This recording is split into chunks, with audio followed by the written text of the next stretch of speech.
થોડીક મારી તબિયત આ જિંદગીમાં પહેલી વાર આવી બગડી છે, એટલે હું આપ બધાની માફી માગવા માટે, મારો કોઈ એવો ઈરાદો નથી કે હું અહીંથી જ્યારે નીકળી શકું. તમામ વડીલોની ક્ષમા માગું છું કે આઈ એમ વેરી વેરી સોરી, ક્ષમા કરજો. આપણે એકદમ રેડી છીએ, કોઈ ચિંતા કરવાની જરૂર નથી. જય સિયારામ. હું એકદમ સ્વસ્થ છું, હું ઠીક થઈ ગયો છું. આ શબ્દો છે માયાભાઈ આહિરના, કે જે લોક સાહિત્યકાર છે. ગઈકાલે રાત્રે એક ડાયરાની અંદર સ્ટેજ પર જ્યારે ગણેશ સ્તુતિનું ગાયન કર્યા બાદ એમની તબિયતમાં થોડો ખરાબો થતાં એમણે જાહેર મંચ પરથી કહ્યું હતું કે મારે આજે થોડીક તબિયત ખરાબ છે, આજે હું તમને હસાવી નહીં શકું. નમસ્કાર, આપ જોઈ રહ્યા છો ન્યૂઝ રૂમ અને આપની સાથે હું શુભાવી. ગઈકાલે રાત્રે લોક સાહિત્યકાર માયાભાઈ આહિર, કે જેમની તબિયત કાર્યક્રમ શરૂ થતાની સાથે જ લથડી હતી.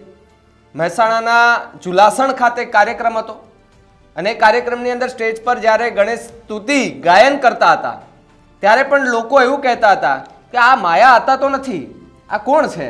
કારણ કે માયા હતા જ્યારે ગણેશ સ્તુતિનું ગાયન કરે ત્યારથી જ એનો અવાજ છે એ નાભીએથી નીકળતો દેખાતો હોય છે, સંભળાતો હોય છે. પરંતુ ગઈકાલે જ્યારે ગણેશ સ્તુતિની એ ગાયન કરતા હતા ત્યારથી જ બધાને એવું હતું કે શું માયાભાઈની તબિયત ખરાબ છે?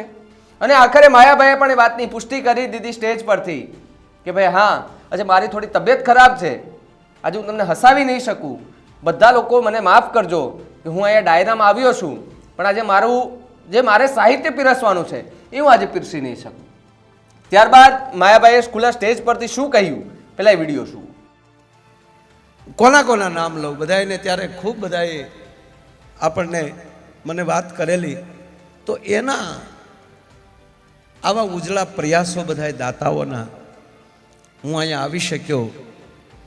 આપ બધાની જ્યારે અહીંયા અદ્ભુત હાજરી છે. સીએમ સાહેબને મળવા ગયા, એણે પણ ખૂબ સારી હા પાડી. તો ફરી વાર બધાને દાતાઓને હું ખૂબ ખૂબ ધન્યવાદ આપું છું. મન તો નથી થતું મૂકવાનું, પણ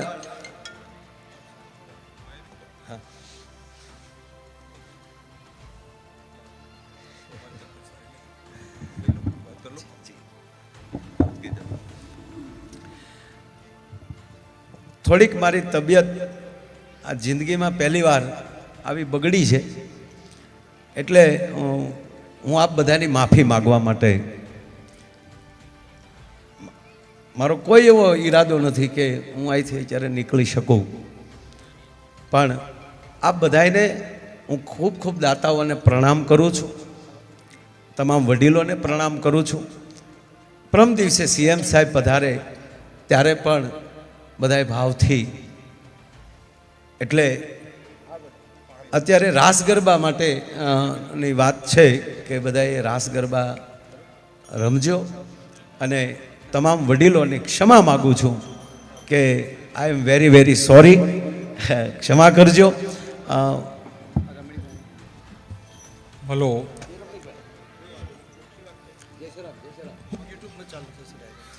અત્રે પધારેલા ગામના વડીલ ભાઈઓ બહેનો દાતાઓને એક જાણ કરવાની કે માયાબેને અડધો કલાક પહેલાં થોડો છાતીમાં દુખાવો પડ્યો છે. પ્રાથમિક ટ્રીટમેન્ટ આપણે એમને આપી દીધી છે અને ઇસીજીને બધું જોવડાયું મોટા હોસ્પિટલમાં. તો થોડું એમને મોટા હોસ્પિટલમાં શિફ્ટ કરીને આગળની એક કાર્યવાહી કરવી છે. આપણા મહેમાન છે, જવાબદારી આપણી ડબલ છે. તબિયત પહેલી, શરીર પહેલું. પ્રોગ્રામો તો આવશે ને જશે. એમને કીધું કે હું પ્રોગ્રામ પૂરો કરીને જ જઈશ, પણ અમે કીધું તમને 5 મિનિટથી વધારે અમે નહીં આપ બોલવા દઈએ, અને અમારી જવાબદારી છે, મહેમાન અમારા છો તો અમે એમને આપને શિફ્ટ કરશું. તો માયાભાઈ આપ ચિંતા કરશો નહીં, બધાના આશીર્વાદ છે, બધાના. આપણે બહુ સારી રીતે ટ્રીટમેન્ટ થશે અને બધું સરસ થઈ જશે. માતાજી ભગવાનને પ્રાર્થના કરો.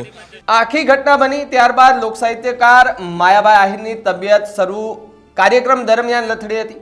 જુલાસણ ગામના એક સતીશભાઈ પટેલ હતા, એ આયોજક મિત્રોની સતર્કતાના કારણે હાર્ટ એટેક જેવા ગંભીર હુમલામાં પણ તાત્કાલિક સારવાર મેળવી શક્યા. એવું પણ કહેવામાં આવી રહ્યું છે કે ગુજરાતના ખ્યાતનામ હૃદયના ડોક્ટર નિષ્ણાંત તેજસ પટેલ એ મોડી રાત્રે સારવાર કરી એક નળી બ્લોકેજ હતી તેમાં બલૂન એટલે કે સ્ટેન્ડ બેસાડીને ભયમુક્ત જાહેર કર્યા છે. રાજ્યના આરોગ્ય મંત્રી ઋષિકેશ પટેલ સાહેબની સમયસરની મદદ કાયમ માટે યાદ રહેશે. આ શબ્દો છે લોક સાહિત્યકાર માયાભાઈ આહિરના કે જે હોસ્પિટલમાં દાખલ હતા.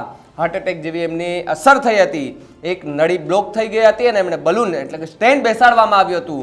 અમદાવાદની એક ખાનગી હોસ્પિટલ, ખૂબ સારી હોસ્પિટલ કે જેમાં એમને દાખલ કરવામાં આવ્યા હતા. પરંતુ સવારે એમનો પાછો એક વિડીયો આવે છે અને તેમાં કહે છે હું એકદમ સ્વસ્થ છું, જય સિયારામ, આપ સૌના પ્રેમ ભાવના લીધે આજે હું એકદમ સ્વસ્થ થઈ ગયો છું. એ વિડીયો પણ જુઓ કે જે હોસ્પિટલમાંથી માયાભાઈ આહિરે શું કહ્યું. બે શબ્દ બોલી નાખો. આપણે એકદમ રેડી છીએ, કોઈ ચિંતા કરવાની જરૂર નથી. હા બસ. ત્યારબાદ માયાભાઈ આહિરે કહ્યું કે વિવિધ ક્ષેત્રના આગેવાનો મિત્રો આખી રાત ખડે પગે હાજર રહ્યા અને પરિવારને મોરલ સપોર્ટ પૂરો પાડ્યો છે. સર્જરી બાદ પોતાના હળવા અંદાજમાં શ્રી માયાભાઈ આહિરે પોતાના પરિવારનો, કુટુંબીજનોનો, મિત્રોનો, શુભેચ્છકોને, ચાહકોને પોતાનો એક સંદેશો પાઠવ્યો હતો અને કહ્યું હતું કે જય સિયારામ, હું એકદમ સ્વસ્થ છું, કોઈએ ચિંતા કરવાની જરૂર નથી.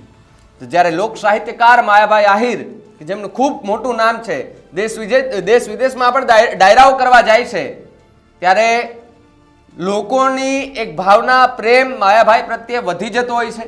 અને ત્યારે જો માયાભાઈની સાથે તબિયત લથડવાનું જે કારણ બહાર આવે તો સ્વાભાવિકપણે એમના જે ચાહકો છે તેમાં ક્યાંક ચિંતા અનુભવાતી હોય છે.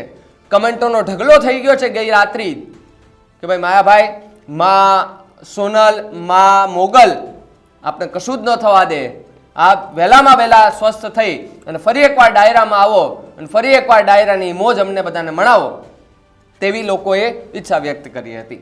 આખા મુદ્દે તમારું શું માનવું છે અમને કમેન્ટ કરીને ખાસ જણાવજો. તો આવા જ વધુ સમાચાર માટે આપ જોતા રહો ન્યૂઝ રૂમ ગુજરાત. નમસ્કાર.